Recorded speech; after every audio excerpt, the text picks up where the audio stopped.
بسم اللہ الرحمن الرحیم۔ السلام علیکم ناظرین، میرا نام ہے عثمان فیروز اور آپ دیکھ رہے ہیں سچ کیا۔ پاکستان ابھی بھی سب سے سستا ملک ہے۔ ہاں یہ تو ہے، سستا ہے کیونکہ سستی ہے موت یہاں۔ یقیناً سستا ہے خودکشی کرنا، پانی سے بھی سستا ہے خون یہاں۔ ان کے لیے تو اور بھی سستا ہے جن کی ATM مشینیں چل رہی ہوں یا سلائی مشینوں سے کروڑوں آ رہے ہوں۔ ان کے لیے بھی سستا ہے جو پیزا کی ڈیلیوریاں دن رات کر رہے ہوں۔ شوگر ملیں چل رہی ہوں، کوئی پوچھتا نہ ہو، بس جہاز اڑانا جانتا ہو، خرید و فروخت جانتا ہو، اس کے لیے تو پاکستان سستا ترین ملک ہے۔ ان کے لیے بھی ناظرین یہ سستا ہے جو اقتدار میں بیٹھے ہیں، بدعنوانی میں نمبر 1 ہے۔ بس جی حضوری کا ہنر آنا چاہیے۔ سستا ہے ناظرین یہ ملک مافیاز کے لیے، جن کے آگے حکومت بے بس تماشائی ہے۔ سستا تو ہے مگر ان طاقتوروں کے لیے جن کی پشت پناہی کی جا رہی ہے۔ سستا ہے ناظرین، بہت سستا ہے یہ ملک ان کے لیے جو آموں کے درخت کاٹ کر دن رات سوسائٹیاں بنانے میں مصروف عمل نظر آتے ہیں۔ سستا ہے پاکستان ناظرین، بہت سستا ہے جو ان کے لیے جو کل شیر تھے پھر تیر ہوئے، پھر تیتر رہے نہ بٹیر۔ سستا سستا کی اینک پہن کر سستا دیکھنا، سستا سوچنا اور سستا کرنا، بس یہی ہے نیا اور سستا پاکستان۔ ناظرین پھر وہی جس کو سنتے سنتے کان تھک گئے، وہی ہوا۔ جینا اجیرن ہو گیا، سانس لینا محال ہو گیا، مگر پھر وہی بیان، وہی گیان جسے دے کر شاید ملک کا وزیر اعظم سمجھتا ہے کہ عوام کی بھوک مٹ جائے گی۔ باتوں سے پیٹ بھرتا ناظرین تو یقیناً پاکستان دنیا کا خوشحال ترین ملک ہوتا۔ آج کے ویلاگ میں وہ باتیں جو وزیر اعظم عمران خان نے دہرائیں، آج نیا کیا کیا انہوں نے اور ان کی باڈی لینگویج کیا تھی، کیا ثابت کر رہی تھی، اب کی بار انہوں نے کس کو قصوروار ٹھہرایا، بتائیں گے آپ کو کہ ٹرانسپیرنسی انٹرنیشنل رپورٹ نے کیا تہلکہ خیز انکشافات کیے۔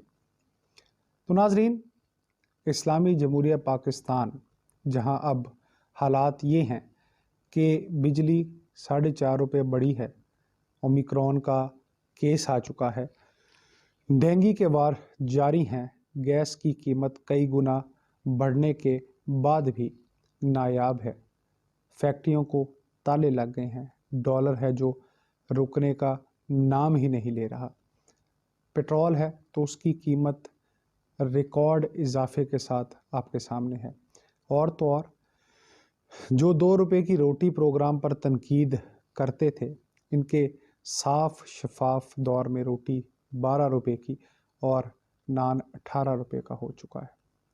معیشت کا ناظرین پہیہ بالکل جام ہے۔ اس پر ٹرانسپیرنسی انٹرنیشنل کی رپورٹ، جس کو یہ وہی رپورٹ ہے آپ کو یاد ہوگا کہ جس پہ ناظرین عمران خان بڑا اعتماد کرتے تھے اور بڑا مستند سمجھتے تھے۔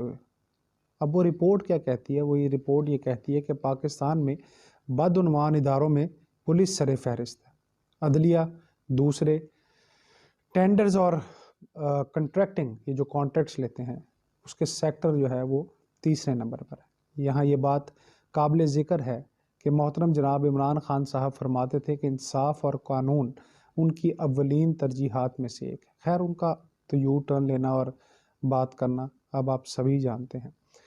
ناظرین سروے رپورٹ کے مطابق بدعنوان اداروں میں صحت چوتھے، लैंड एडमिनिस्ट्रेशन 5वें, लोकल गवर्नमेंट 6, तालीम 7वें, टैक्सेशन 8वें और NGOs बदउनवानी में 9वें नंबर पे।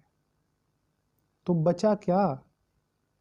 आपको बताएं कि अभी इस हुकूमती कारकर्दगी का शोर और भी है, सिफात और भी है, और वो भी ऐसी कि जानकर आप दंग रह जाएंगे। ट्रांसपेरेंसी पाकिस्तान जो सर्वे रिपोर्ट के मुताबिक 51.9% लोगों का ख्याल है कि कमज़ोर एहतसाब बदउनवानी की बेसिक वजह है। 29.3% लोगों की राय के मुताबिक करप्शन की वजह ताकतवर लोगों की लालच है। 18.8% लोगों का ख्याल है कि कम तनख्वाह है वो बदउनवानी की बड़ी वजह है।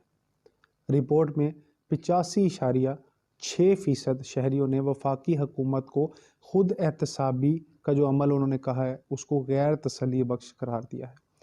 कंटेनर्स पर चढ़कर एहतसाब के अमल को नाजरीन गैर जानिबदार बनाने के जो दावे किए थे इमरान खान साहब, अब सोचें कि वो कहाँ पे हैं, और लाने वाले तो शायद अब शर्म से पानी पानी हो रहे होंगे। सर्वे में नाजरीन शहरियों ने ये कहा है कि सख्त तरीन सज़ा याफ्ता करप्ट अफराद को अवामी ओहदे पर आने की मुकम्मल पाबंदी की ज़रूरत है। मुकामी हुकूमतों का निज़ाम ना होने की वजह से भी करप्शन में इजाफा हुआ है। ट्रांसपेरेंसी इंटरनेशनल के सर्वे में 52% पाकिस्तानियों की राय में गुज़िश्ता 3 साल के अरसे में महंगाई और अशिया की कीमतें सबसे ज़्यादा हुई, और ये 3 साल का दौर आप जानते हैं कि तहरीक इंसाफ का है। गवर्नेंस और पब्लिक सेक्टर में नाअहली, करप्शन और हुकूमती अमूर में मदाखलत से महंगाई बढ़ी है। जो ये दावे करते थे कि मदाखलत हम नहीं करेंगे, आज़ाद रखेंगे सेक्टर्स को, ऐसा नहीं हुआ। नाज़रीन, तकलीफ़ की बात तो ये है कि इस रिपोर्ट के आने के बाद तमाम जो पॉलिशी किस्म के लोग हैं वो इसी पर तनकीद करते नज़र आ रहे हैं। जो कुछ अर्सा पहले मुस्तनद तरीन रिपोर्ट थी उस पर ऐसे तनकीद हो रही है जैसे पाकिस्तान में दूध और शहद की नहरें बह रही हैं और इंसाफ हर एक की दहलीज पर है। सब अच्छा है कि गर्दान करने वाले वज़ीर आज़म ने इस रिपोर्ट को अक्सर मुस्तरद कर दिया। आज फिर नाजरीन उन्होंने वही गर्दान दोहराई है और मौसूफ फरमाते हैं कि करप्ट लोगों के अलावा सबके साथ मुफाहमत के लिए तैयार है। हुकूमत इनको NRO नहीं देगी। जो कौम बड़े डाकुओं से डील करती है वो तबाह हो जाती है। चलिए, आपने 3 सालों में ना किसी से करप्ट इंसान से डील की है, और आपकी पार्टी में तो वैसे ही सारे सादिक और अमीन हैं खान साहब। तो अब इस सादिक और अमीन से भरी पार्टी जो है उसमें ये रिपोर्ट का आना और आपके पिछले 3 साल जो है उनकी कारकर्दगी जो है वो इस रिपोर्ट में एक्सपोज होगी, तो क्या ये तमाचा नहीं है? और 3 साल में मुल्क में होने वाली तबाही का नाजरीन जिम्मेदार कौन है? अगर आप नहीं तो कौन? आज आपने फरमाया कि मियाँ वाली के लोगों का शुक्रगुजार हूँ जिनकी वजह से वज़ीर आज़म बना, तो जब ये आप अल्फाज बोल रहे थे तो क्या मियाँ वाली को लोगों का सर शर्म से झुक नहीं गया था? मियाँ वाली के लोगों की आपने कहा कि खिदमत करके उसका बदला एहसान के साथ दूंगा, तो बदला तो आप खान साहब ले रहे हैं पहले ही। ये बदला नहीं तो क्या है कि जो जिस नहज पे इस वक्त मुल्क को ले आए हैं आप, और आप तमाम माफियाज के आगे बेबस नज़र आते हैं इक़्तिदार में होने के बावजूद भी, ये बदला ही तो है। क्या कसूर था उनका? यही कसूर था कि आप पे एतमाद किया। एक दफ़ा फिर वज़ीर आज़म ने अपने आप को बचा कर नाजरीन फिर मलबा कोरोना पे डाल दिया। और आप समझते हैं और जानते हैं कि पूरी दुनिया में कोरोना आया है, लेकिन इस कदर बुरे हालात, इस कदर मिस मैनेजमेंट, इस कदर नाअहली हुकूमती इदारों की जानिब से कहीं पे भी नहीं थी।